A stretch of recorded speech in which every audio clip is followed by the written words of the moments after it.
சொன்னார்கள். அந்த இடத்திலே இன்றைக்கு அம்மா மக்கள் முன்னேற்ற கழகம் இருக்கின்றது என்றால் அதற்கு காரணம் இங்கே வருகை புரிந்திருக்கின்ற, இங்கே வெளியிலே காத்திருக்கின்ற, இன்னும் தொலைக்காட்சியிலே நேரலையிலே யூடியூப் நேரலையிலே இதை பார்த்து கொண்டிருக்கின்ற லட்சம் தொண்டர்கள் உங்களது உழைப்பால் தான் ஆளுங்கட்சியாக இருந்த பொழுதே ஆளுங்கட்சியின் அதிகாரத்தின் பலன்களை எல்லாம் தூக்கி எறிந்துவிட்டு என்னோடு பயணிக்கின்ற லட்சம் தொண்டர்கள் இருப்பதால் தான் எதற்கும் அஞ்சாமல் என்னால் இந்த இயக்கத்தை வழிநடத்த முடிகிறது. எத்தனையோ பேர் எத்தனையோ சதவீதம் வாக்கு வைத்திருப்பவர்கள் எல்லாம் புதிதாக ஒரு கட்சி வந்த பிறகு எப்படியெல்லாம் பிதற்றுகிறார்கள், எப்படியெல்லாம் கதறுகிறார்கள் என்பது உங்களுக்கு தெரியும்.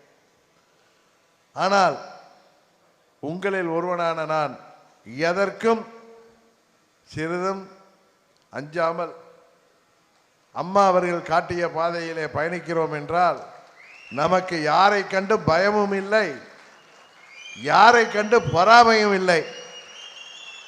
அதனால்தான் இந்த 8 ஆண்டுகளாக இந்த இயக்கம் இப்படி தெளிந்த நீரோடையாக செயல்பட்டு கொண்டிருக்கிறது. உண்மையிலேயே இன்றைக்கு தமிழ்நாட்டில் கூட்டணி ஆட்சியை அமைப்பதற்கு காரணமாக இருக்க போகின்ற இயக்கம் அம்மா மக்கள் முன்னேற்ற கழகம்.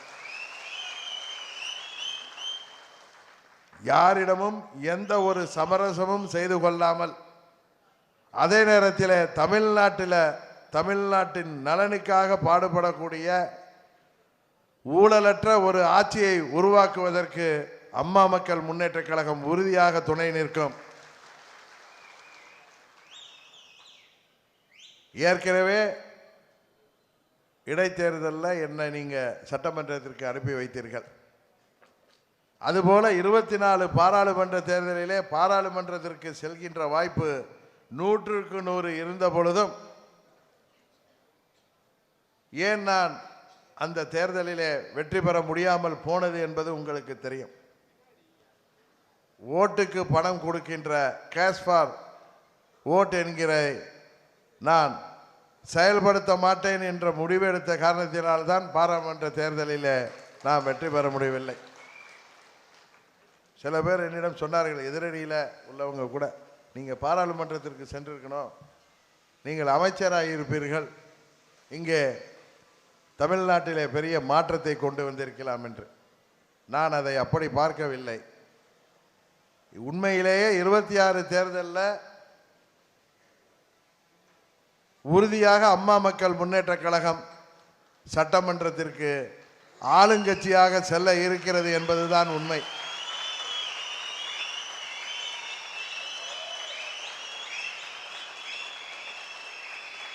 ஆளுங்கட்சியில சட்டமன்ற உறுப்பினர்களாக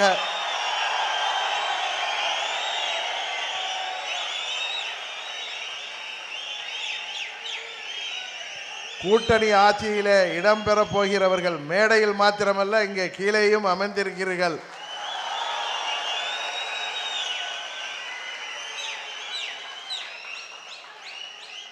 செயற்குழு உறுப்பினர்களாக மாத்திரமல்ல, பொதுக்குழு உறுப்பினர்களாகவும் இங்கே அமர்ந்திருக்கிறீர்கள் என்பதுதான் உண்மை. 21 தேர்தலிலே போட்டியிட்டவர்கள் மேலேயும் அமர்ந்திருக்கிறார்கள், இங்கே கீழேயும் அமர்ந்திருக்கிறார்கள்.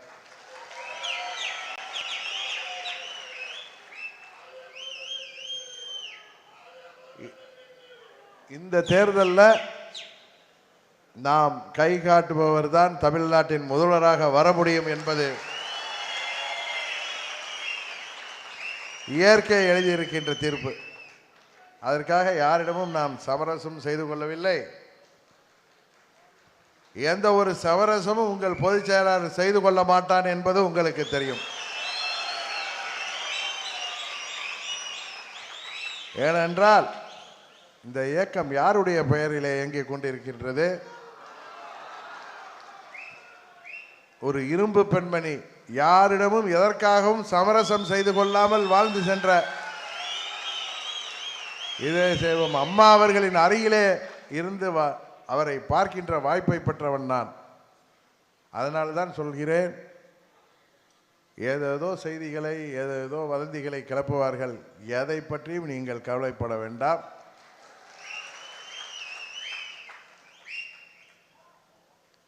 நமது உயரம் நமக்கு தெரியும்.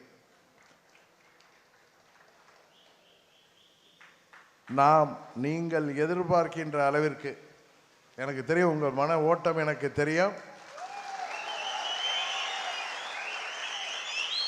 கூட்டணியில சீட்டுகளை பெற்று உறுதியாக அதில் 80% மேல் வெற்றி பெற்று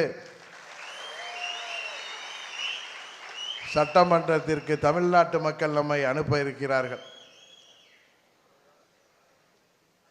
இந்த பொதுக்குழு தேர்தலுக்கு முன்பு எப்படி 21 அன்றைக்கு வீடியோ கான்ஃபரன்ஸில் நடத்தினோம், இன்றைக்கு உங்களை எல்லாம் நேரடியாக இங்கே சந்திக்கின்ற வாய்ப்பு கிடைத்திருக்கிறது. தேர்தலுக்கு தயாராகுங்கள். ஏற்கனவே தயாராகி விட்டீர்கள் என்பது எனக்கு தெரியும். கூட்டணி பற்றியெல்லாம் நீங்கள் யாரும் எந்தவித கவலையும் பட வேண்டாம். அந்த கூட்டணியில் வந்தால் இவருக்கு சீட்டு இருக்காது, இந்த கூட்டணியில் போனால் அவருக்கு சீட்டு இருக்காது, அந்த கூட்டணியில் சென்றால் இத்தனை சீட்டு தானே கிடைக்கும், இந்த கூட்டணியில் சென்றால் உள்குத்து வேலை பார்ப்பார்களே.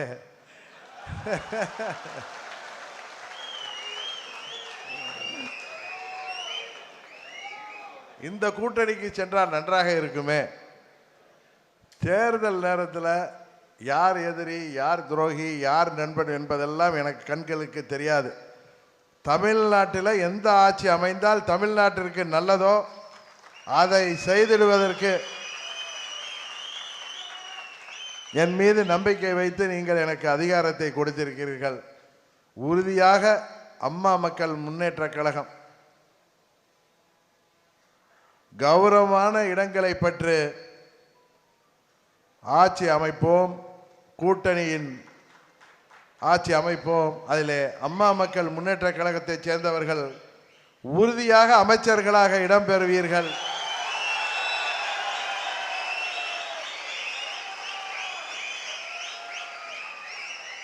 வேட்பாளராக விருப்பம் உள்ளவர்கள்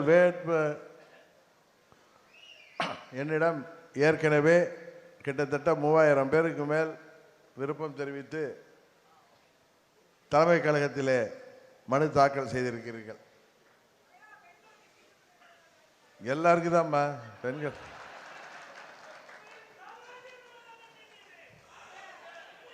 உறுதியாக இன்னைக்கு திருமணம் வாசிச்சப்பே 3 சகோதரிகள் வாசிச்சாங்க, பார்த்தீங்களா இல்லையா?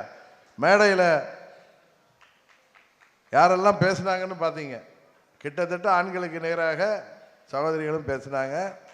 திருமணத்திலையும் 3 சகோதரிகளை ஆண்களுக்கு நிகராக திருமணங்கள் வாசித்தார்கள். முக்கியமான திருமணங்களை தான் வாசித்தாங்க. நமது இளம்பெண்கள் பாசறை செயலாளர் பேசும் பொழுது தான் அந்த திருப்பரங்குன்ற திருமணமே வந்தது. அந்த மெடிக்கல் பாட்டிலாம் அங்கே கை கட்டுட்ட ஆரம்பித்தாங்க. இதெல்லாம் நான் செலக்ட் பண்ணி கொடுக்கல, டேவிட் அண்ணாதுரை தான் அதெல்லாம் செலக்ட் பண்ணி கொடுத்தாரு, யார் யார் பேசுகிறேன்னு. நான் உங்களுக்கு கொடுப்பா அப்படின்னு சொன்னேன், அவ்வளோதான். ஏன்னா இதெல்லாம் ஒவ்வொன்றா உட்காந்துட்டு பார்க்குற மாதிரி விஷயம் இல்லை. அதெல்லாம் நம்ம தலைமை கழக நிர்வாகிகளே பார்த்துக்கொள்வாங்க. நம்ம இயக்கம் ஏதோ டிடிவி தினகரன் தனியாக உட்கார்ந்து கொண்டு ஏதோ குடும்ப உறுப்பினர்களோட பேசிட்டு நடத்துகிற கட்சி கிடையாது இது. இங்கே வந்திருக்கிற பொதுக்குழு, செயற்குழு மற்றும் இங்கே உள்ள தொண்டர்கள் தான் நமது குடும்பம். உங்களுக்கு தெரியும், இங்கே எந்த ஒரு நிர்வாகி நியமனமும் நானாக செய்தது கிடையாது. உங்களுக்கு தெரியும், இங்கே வந்திருக்கிறவங்களா இருக்கட்டும் எல்லோருடன் கலந்து பேசி ஒன்றிய செயலாளர்கள், பேரூராட்சி செயலாளர்கள், நகராட்சி செயலாளர்கள், மாநகராட்சி செயலாளர்கள், மாவட்ட செயலாளர்கள், அமைப்பு செயலாளர்கள், பிற அணி செயலாளர்கள், அதற்கு மீறி அதையும் தாண்டி மண்டல பொறுப்பாளர்கள் என்று பல அடுக்கு பல பேர் அமர்ந்து தீவிர ஆலோசித்துத்தான் பல பேர் இங்கே நிர்வாகிகளாக வந்திருக்கிறீர்கள். யாரோ ஒரு சில பேர் விடுபட்டு இருக்கலாம். அவர்களுக்கும் உரிய நேரத்தில் உரிய பதவி வரும். நான் கூட சகோதரி திருப்பூர் விசாலாட்சி அவர்களிடம் சொல்வேன். அவர் எனக்கு நன்கு தெரிந்த ஒரு மூத்த நிர்வாகி. பல முறை அவர் எனக்கு மாவட்ட செயலாளர் வேண்டும் என்று கேட்டப்பெல்லாம் அவர்கிட்ட ஜனா விட்டு சொல்லுவேன், you are my Trump card. திருப்பூரில் எப்போ யூஸ் பண்ணணுமோ அப்போ அவங்கள யூஸ் பண்ணுவேன்னு சொன்னார். சரியான நேரத்தில் அவர்கள் இன்றைக்கு பதவிக்கு வந்து இருக்கிறார். அதுபோல் தான் அண்ணன் சண்முகவேல் அவர்களும். அவருக்கு முன்பு யாரோ மண்டல பொறுப்பாளர் இருந்தாங்க. எனக்கு தெரியும் எப்போ அவர் மண்டல பொறுப்பாளராக வேண்டுமோ அன்றையிலிருந்து இன்று வரை ஒரு மூத்த நிர்வாகியாக அவர் அந்த உடனுக்குடன் செய்திகளை தெரிந்து கொள்ள சன் நியூஸ் பெல் ஐகானை கிளிக் பண்ணுங்க.